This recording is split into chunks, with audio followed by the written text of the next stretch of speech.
Scientology is one of the most famous and controversial non-Abrahamic quote-unquote religions out there. Since its founding in 1954, the Church of Scientology has been caught in a series of scandals, such as its stance on psychiatric issues, its credibility as a religion, and how the church handles its perceived enemies and critics.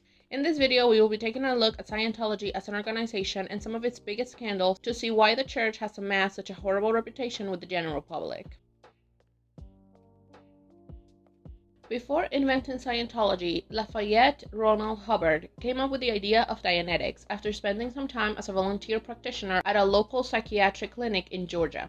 Dianetics was described by him as a book of psychology about the cause and cure of nervous tension. According to Hubbard, the basic principle of Dianetics was that the brain recorded every experience and event in a person's life, even when unconscious. These experiences were sorted as what he called engrams in a reactive mind, which would be triggered later in life, causing emotional and physical problems. By carrying out a process that he called auditing, a person could be regressed through its engrams to re-experience the past, which would enable them to be cleared, which in turn would allow them to have a perfectly functioning mind with an improved IQ and photographic memory. According to him, the clear would be cure of physical ailments ranging from poor eyesight to the common cold, which he thought were purely psychosomatic. He worked with John W. Campbell and Dr. Joseph Winter to develop this therapy and tried to get it to be published in scientific journals like the Journal of the American Medical Association and the American Journal of Psychiatry, but both of them rejected him. They ended up introducing the concept in the Astounding Science Fiction magazine in May 1950, and on May 9th, he published the companion book Dianetics, the Modern Science of Mental Health, after which Hubbard ended up abandoning freelance writing in order to promote Dianetics while founding Dianetic research organizations. As you would expect, Dianetics was poorly received by people in the medical field, who said that Hubbard's claims were not supported by evidence and that they had more promises than evidence. But the public didn't care about that, and by August, the book had already sold 55,000 copies and was getting translated into different languages. However, this fame wouldn't last long, and by August 1950, Dianetics would lose all of its credibility after he introduced a clear and told the audience that she possessed perfect recall. However, she was unable to remember the color of Hubbard's tie when his back was turned, at which point people started to get up from their seats and leave. This made his supporters start to have doubts about the practice, and even Winter claimed that he had never seen a convincing clear. On top of that, the New Jersey Foundation started to have financial problems, which led to the foundation being $200,000 in debt. All of this chaos made people, including Campbell and Winter, start to quit their jobs.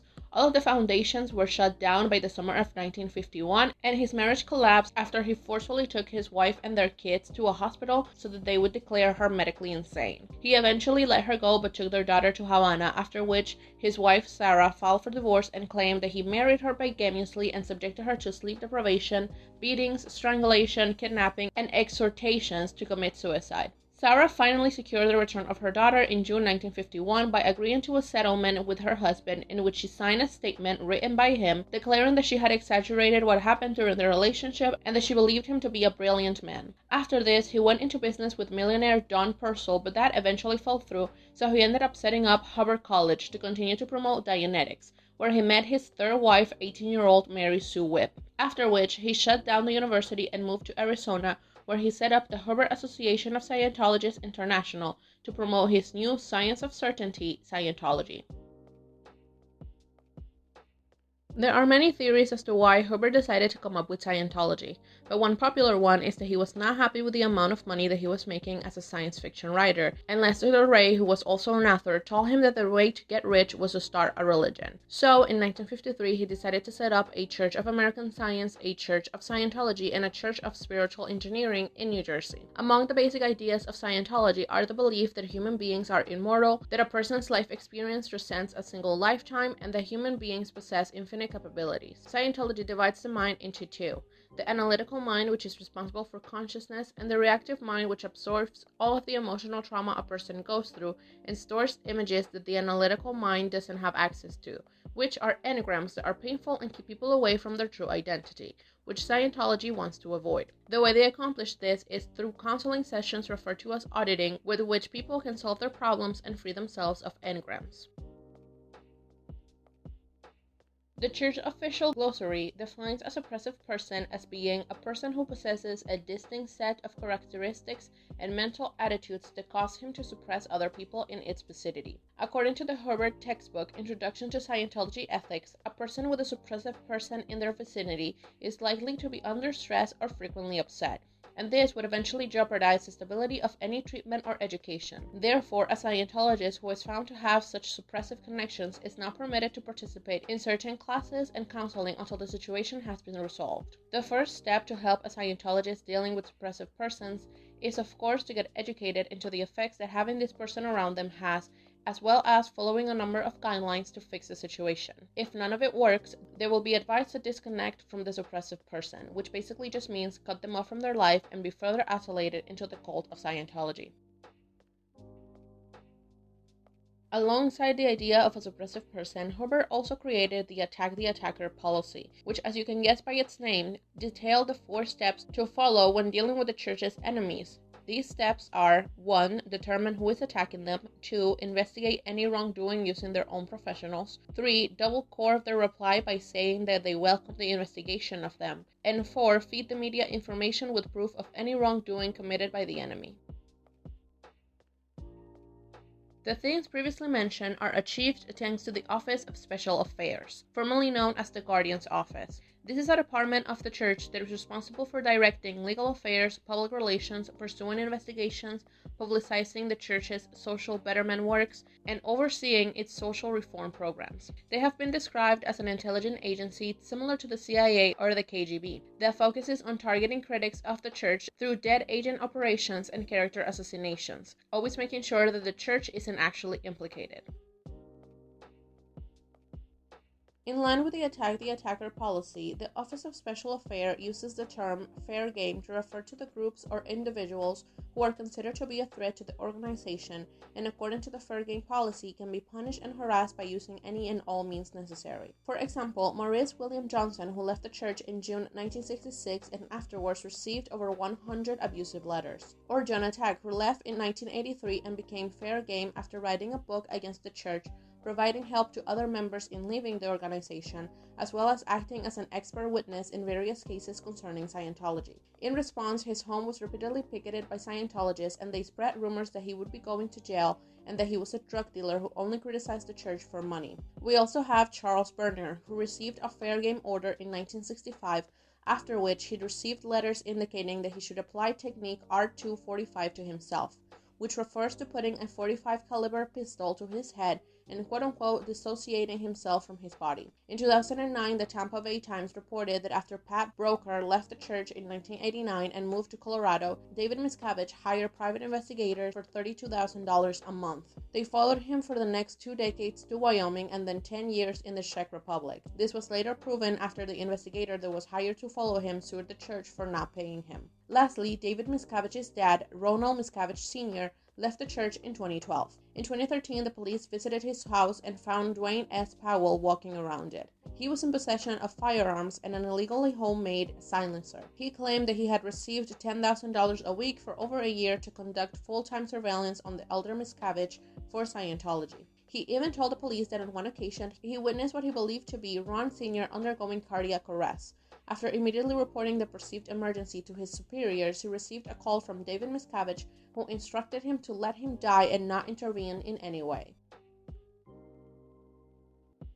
Besides the practices that actively seek out to hurt people, the ones that are supposed to help the Church's members have led to the demise of some of them. The most widely publicized death of one of the organization's members was that of 36-year-old Lisa McPherson while in the care of Scientologists at the Scientologists' own Fort Harrison Hotel in 1995. At the time, she was showing signs of struggling with mental illness. However, the Church intervened and prevented her from receiving psychiatric treatment. Records show that she was then placed in a Scientology program that used forced isolation as a way to handle a psychotic episode. Weeks later, she was pronounced dead on arrival at a hospital, with the autopsy showing multiple bruises and lesions that were consistent with insect and animal bites. Her death was ultimately ruled as a pulmonary embolism. A more extreme case was that of Ellie Perkins. She was a senior editor at the Church of Scientology. Following the teachings of the Church, she refused to allow her son Jeremy to seek psychiatric care when he started to show strange behavior. Instead, she sent him to Scientology's Sea organization in California, but this did not help and he was found trespassing and arrested. He was then sent to a local hospital after a court-ordered psychiatric exam confirmed that he had a diagnosis of schizophrenia. However, his mom convinced the court to release her son into her custody so that she could seek out alternatives to psychiatry. His condition declined over the summer of 2002 and he was no longer able to work. The church also stopped trying to cure him, classifying him as a level 3 potential trouble source. In the fall of 2002, Dr. Conrad Mulfair, a physician and Scientologist, told the family that he needed to be purged of certain chemical toxins in his body and to be energized through vitamin therapy, which made Jeremy suspicious of his mom, thinking that she was poisoning him. On February 2003, Ellie planned to send Jeremy to live with a self-taught natural healer, Albert Brown, but days before he was supposed to leave, he became more and more aggressive, and on the 13th, he took a steak knife and tried to slit his wrist. But after failing, he went to his mom and stabbed her 77 times while she spoke on the phone with friends.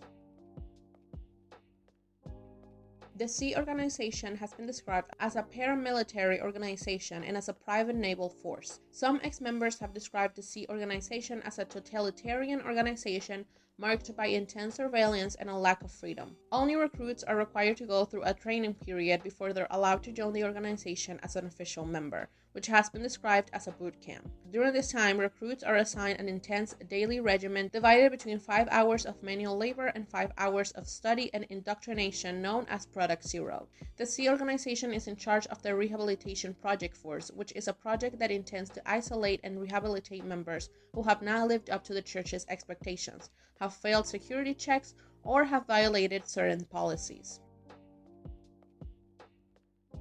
From its establishment in 1966 to its demise in the early 1980s, the Guardian's Office of the Church of Scientology carried out numerous covert operations and programs against a range of perceived opponents of Scientology in the United States and around the world. One of their first operations was Bulldozer Leak in 1976, which had the goal of convincing the government, the media, and individual suppressive persons that Ron Hubbard had no control over the church and thus was not legally liable for its wrongdoings. One of their first failed operations was Bunny Bust, also in 1976, which had the goal of ruining the reputation of the reporter Betty Orsini by leaking that the Easter Seal Society for Crippled Children and Adults, for which her husband Andrew worked as an executive secretary, had not filed an annual report to the Florida state authorities. The attack backfired when it was traced back to the church, and none of the newspapers to whom the information had been sent ever published stories about the allegations. One of their first attacks against the U.S. government was Operation Chaos Leak, which had the goal of leaking confidential information from the U.S. Department of Justice and the Drug Enforcement Administration, and thus created maximum chaos on these organizations. They attacked the Clearwater Sun newspaper with Operation China Chop, in which they infiltrated its newspapers and obtained detailed reports on internal discussions. The goal was to research the Sun's advertisement policies, its principal advertisers, and the value of the newspaper's holding, in order to determine whether the church could buy out the newspaper. They also had multiple operations against U.S. politicians. For example, Operation Devil's Whoop had the goal of linking Senator Dennis DeConcini of Arizona to organized crimes due to the fact that he was a supporter of anti-cult groups. They also launched 3 operations against Gabriel Casares, the mayor of Clearwater, Florida. The first one, Operation Italian Fog, wanted to discredit him to weaken his power for attacking the church. In Operation Killer, they faked a hit and run in DC with Scientologists being in the car that he supposedly hit. And in Operation Yellow, they tried to make him seem like a fascist and a bigot by sending anonymous letters to all businesses in the city, especially Jewish ones. They also tried to participate in book banning with Operation Hydra, which was a campaign that had the goal of getting rid of books showing Scientology in a bad light. This was done in the way of stealing books from libraries across New England and hiding them behind a false wall in the Scientologist building in Boston. Of course, they also had operations specifically targeting doctors and the medical field, like Operation Kettle against the American Medical Association for criticizing Dianetics and Scientology, Operation Orange Juice, which wanted to attack Fran Williams for sponsoring a psychological practice bill, which could have restricted the activities of Scientology in Florida, Operation Passed Up, which was a campaign against the mental health organizations, which tried to make it seem like people were protesting mental health facilities, Operation Smoke, which was an infiltration campaign carried out against the American Cancer Society because they had issued an alert in 1966 warning that it had found no evidence that treatment with the e-meter resulted in any objective benefits in the treatment of cancer in human beings. And Operation Sore Throat, which saw many agents infiltrating the American Medical Association and leaking information of political activities and relationships with the pharmaceutical industry. But their most famous operation, and the one that would eventually brought the Guardian's office to an end, was Operation Snow White. This operation sought to find and purge negative records about the church and its founders from government agencies, foreign embassies and consulates, as well as private organizations critical of Scientology in more than 30 countries. The infiltration began when Gerald Wolfe and Michael Meissner were able to gain employment at the IRS, and under direction of the Guard's office were directed to monitor files on tax-exempt organizations, and when requested, illegally made copies for the church. In 1974, the operation got much more personal when they heard that the IRS was planning on conducting a meeting on Scientology's tax-exempt status. In response, the church sent a spy to bug the rooms, and by December, they already had a number of documents that they had stolen directly from the IRS's chief counsel's office. In early 1975, Operation Snow White expanded after Sharon Thomas found employment in the U.S. Coast Guard Intelligence Agency, and Nancy Douglas began work at the Drug Enforcement Administration. In January 1976, they sent people to Washington with the goal of stealing personal information of members of the church from the federal courthouses, with them leaving the first night with a foot-tall stack of documents. They continued to do this for a few months by pretending to be IRS officers and even taking copy of the keys of specific offices where the documents were being stored. This was until June 11th around 7 in the evening, when they signed in as they did before and headed to the library. However, the night librarian recognized the pair and immediately stopped them. Meissner was prepared for this and showed the man a letter from the head librarian, so he and Wolfe continued to the back of the library, where they exited into the hallway. However, while they were doing this, the cleaning lady called the FBI, who sent agents that confronted them. Once again, they showed their fake IDs and told them that they were doing legal research, after which they were let go and told by the main Scientology office to go back to LA. On the last day of June, Gerald Wolfe was arrested and charged with the use and possession of forged official pass of the United States. And a week later, the judge issued an arrest warrant for Meissner, who at the time was being hidden in LA. By April, Meissner wanted to surrender to the authorities but was put under the control of several guards. He managed to escape but was convinced to go back. Still, after Wolfe was sentenced to probation in June, Meissner escaped again but contacted the FBI, who took him to Washington, and he agreed to a 5-year conspiracy felony charge and cooperated with the grand jury. Ultimately, 11 others, including Hubbard's third and last spouse, Mary Sue Hubbard, went to jail. As you can see, the supposed church has done everything in their power to try and create a good image for themselves. But in the meantime, the only thing they did was destroy their reputation, as nowadays majority of people only see them as nothing more than a crazy cult. That was all for today's video. Let me know what you guys think. Make sure to like and subscribe, and I'll see you in the next one. Bye!